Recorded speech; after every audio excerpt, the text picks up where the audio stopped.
Não sei se o Seabra vai cair, mas a probabilidade é muito grande, viu? Quando você chega assim, 23º jogo do Cruzeiro, né? O 24º. Quando você chega nesse ponto, meu amigo, é preciso mudar e quem cai sobra para o treinador. É preciso criar alguma situação nova para motivar os jogadores. Como aquele ditado antigo, você não pode trocar o grupo todo, você troca o treinador. Infelizmente. Eu gosto do Seabra, para mim, até um determinado momento do campeonato, era o técnico revelação, pelo trabalho que vinha fazendo, e curiosamente, com a chegada dos reforços, o time caiu, é uma verdade. Né? Você vê os reforços contratados de alto nível, você imagina, pô, o Cruzeiro vai crescer. Pelo contrário, ele caiu depois que os reforços chegaram. O que encaixou melhor foi o Matheus Henrique até agora. Né? E perdendo o jogador, o Dinemo, que é um baita cabeceador, complicado. Quem tem que ver isso é o Alexandre Matos, que é o CEO. Né? Mas o Cuca é um grande treinador. E o Alexandre adora o Cuca. Eu não sei se o Cuca voltaria a trabalhar. O Pesolano não vai largar o Real Valladolid, do Ronaldo, para treinar o Cruzeiro. Esqueça. Não vai. Lá ele ganha euro, tem moral com o Ronaldo. Gadiardo voltou para o River Plate. Esse é um baita treinador, nossa senhora. Esse era o cara que eu queria muito. Que treinador, Marcelo Gadiardo. Mas voltou para sua casa, voltou para o River Plate, fracassou no mundo árabe. Nesse momento, o Cruzeiro tem que trazer um treinador mais encorpado. Eu gosto muito do Jair Ventura. O torcedor não iria aceitar. Né? Nesse momento é um treinador encorpado. Ele também é muito perninha. Né? Eu confesso a vocês, sempre elogiei o Fernando Diniz, mas decepcionou demais. Me decepcionou demais, Fernando Diniz. Né? Que o Seabra, se alguém poderia ter intervido naquele momento, era o técnico Fernando Seabra. Na questão de pensar, desse pensamento da equipe. Eu tô com você quando você diz que uma questão individual não poderia ser resolvida passar à frente da questão coletiva, mas, assim, eu acho que o Seabra deveria ter literalmente dado um soco na mesa e falado: ou quem vai para a cobrança é o Matheus Henrique, ou então o Marlon. Independente se eles tivessem errado, a gente está falando de uma coerência com as cobranças dos pênaltis que aconteceram na quinta-feira, não? Com certeza, Valu. A gente não está simplesmente apontando qual seria o jogador a Deus dará, não, de forma aleatória, não. Pelo contrário, né? Nós vimos aqui o que aconteceu na quinta-feira, né? A pressão que estava envolvida naquela partida e a categoria desses jogadores, por mérito deles também, à base do treinamento no dia a dia, que fizeram com que o Cruzeiro classificasse para as quartas de finais da Sul-Americana. Então tem embasamento tudo isso que a gente está falando exatamente por isso. Primeiro pelas palavras do Marlon, de ter falado que ele era o cobrador oficial na ausência do William. E segundo, por tudo que nós acompanhamos de perto aqui no Mineirão contra a equipe do Boca Juniors. E eu concordo, eu acho que se faltou ali dentro do campo a maturidade, a experiência e a inteligência, deveria sim tomar a rédea o Seabra, já que ele é um treinador que está vivenciando o dia a dia desse Cruzeiro, muito pressionado. A gente pôde observar agora no final os torcedores sem um pingo de paciência e com toda a razão com o Seabra e com o time também, até com a diretoria. Nós vimos até alguns torcedores virando na direção do camarote do Cruzeiro aqui no Mineirão e apontando, xingando, reclamando. Enfim, Valor, é uma pena que o Cruzeiro tenha tido uma grande oportunidade e hoje deixa escapar aí mais três pontos dentro da competição. É isso, né, da casa. Só Vai uma daí. questão Fique à dessa vontade. polêmica aí é o seguinte, beleza.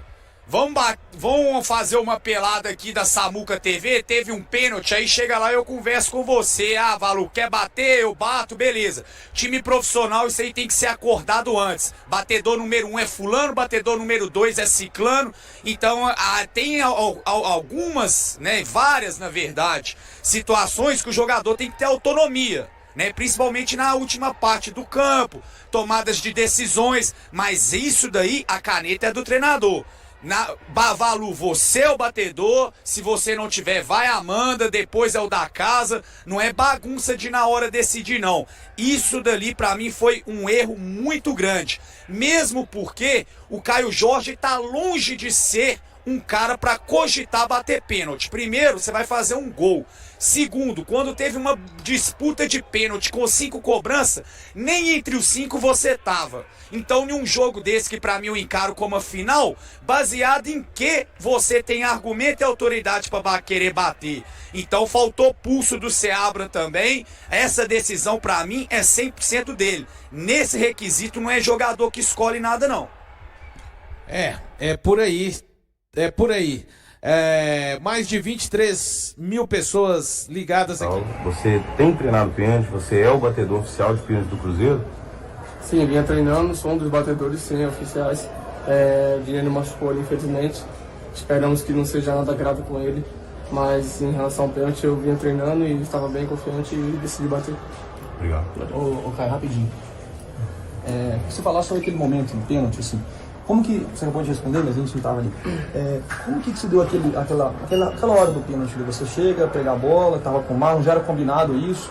Ou você pediu para bater? Só pra gente entender mesmo como que foi. Não, na hora da jogada ali eu sabia que ia ser pênalti e ele já tinha conversado com o Matheus Pereira, que também é um dos batedores, e na hora que o juiz confirmou o pênalti ali, eu tinha conversado com ele, ele também não viu problema algum em passar a bola para mim, porque ele vinha treinando bem e o goleiro foi feliz deles, mas futebol é assim, um dia você acerta, outro dia você erra, mas agora continuar trabalhando para as coisas continuar dando certo. Não digo ansiedade, mas todo atacante quer estar fazendo gols e também não é um desejo meu fazer gols para essa camisa do Cruzeiro, mas pode ter certeza que eu vou dar muito orgulho para essa torcida ainda. Tá aí, da casa, o que disse o atacante Caio Jorge.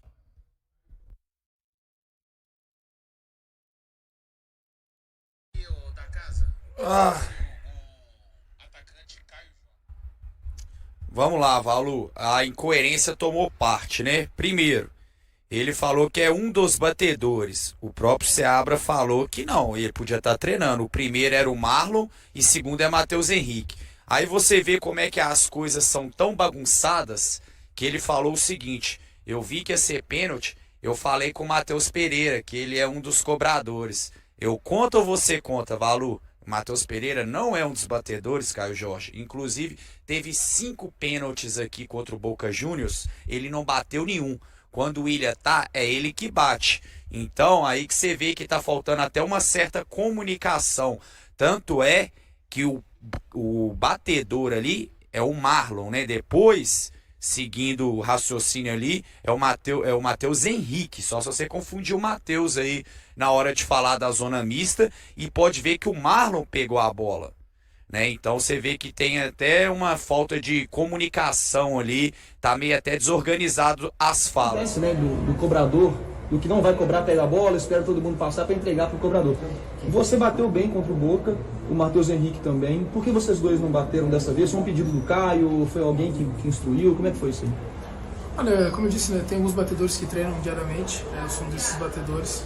A gente converteu contra o Boca Juniors nos pênaltis. Ali é uma situação de jogo, o Caio se sentiu confiante para bater, se uma responsabilidade da cobrança de pênalti, ninguém se eximiu de bater o pênalti ou coisa do tipo, mas a gente sabe que o jogador estava precisando fazer gols, até por ser atacante, ainda não tinha marcado pelo clube, ele chamou a responsabilidade. Infelizmente hoje ele perdeu, mas eu posso garantir que o aproveitamento dele nos treinos é bom. São coisas do futebol que acontecem, a gente que está ali dentro está sujeito a esse tipo de situação, sujeito a cobrança. Todo mundo na carreira falha, isso acontece, agora o grande jogador ele aparece nesses momentos, né? E eu tenho muita certeza que o cara vai trabalhar, vai melhorar, vai treinar mais pênaltis, vai fazer mais gols nos treinos para chegar no jogo. Isso acontece, a gente já deu uma oportunidade para o Dinelli, que vinha muito tempo sem fazer gol, bateu o pênalti, ele converteu. E já teve outros jogadores aqui que já erraram pênaltis, então a gente sabe que futebol tudo é cíclico, a gente tem que trabalhar e estar pronto para melhorar e trazer as vitórias. Não, essa pergunta, eu entendo que você tem que fazer essa pergunta, mas eu acho ela, por algumas vezes, sem critério algum, porque, como eu disse, a gente está no final de agosto, e no início do mês 7 ele era o melhor treinador do Brasil. Claro que o melhor treinador do Brasil. Exatamente, e é um cara que está fazendo um grande trabalho. Até então a gente tem feito um grande campeonato brasileiro. Como eu disse, equipes como Flamengo, Palmeiras ficaram em sequências maiores sem vencer, maiores do que a nossa. O Bragantino está 10 jogos sem vencer e tem um grande investimento, tem um grande clube. São outras equipes também que estão batalhando ali pelo tanto de sem vencer. Mas infelizmente as pessoas acham que tudo aconteceu com o Cruzeiro. A gente não pode cair nesse tipo de julgamento, a gente tem que entender e fazer o nosso trabalho. claro, buscar melhorar nossa performance. A gente não está ganhando por alguns aspectos, então a gente precisa trabalhar mais, analisar mais e voltar a vencer, que é muito importante. Tá aí o que disse o lateral esquerdo Marlon Amanda Buru na zona mista. Vai de encontro aí aquilo que eu falei, né? Talvez eles tentaram ali resolver um problema individual, sendo que tiveram uma grande oportunidade de resolver um problema coletivo, onde todo mundo ganharia confiança, onde o ambiente favorecia a todo mundo, a parte coletiva. E aí, como o próprio Marlon disse, né? A tomada de decisão foi ali dentro do campo. A situação do atacante Rafa Silva no Cruzeiro está sendo atualizada, pois ele é um dos favoritos da torcida, mas enfrenta muitos problemas físicos. Mesmo assim, ele está na segunda passagem pelo clube, sendo campeão da Série B em 2022. Seu contrato termina no final do ano e ainda não houve negociações para a renovação. Rafa expressou seu desejo de permanecer na equipe, apesar das constantes lesões. Outros jogadores com contrato em fim de empréstimo ou no elenco também estão sendo avaliados. O jogo contra o Internacional será uma oportunidade para acompanhar o desempenho do time. E aí, galera, o que acharam? Deixe nos comentários. Não se esqueçam de deixar o like e de se inscreverem no canal e ativar o sininho para receber as notificações. Até mais, Nação Celeste! Vamos pra frente!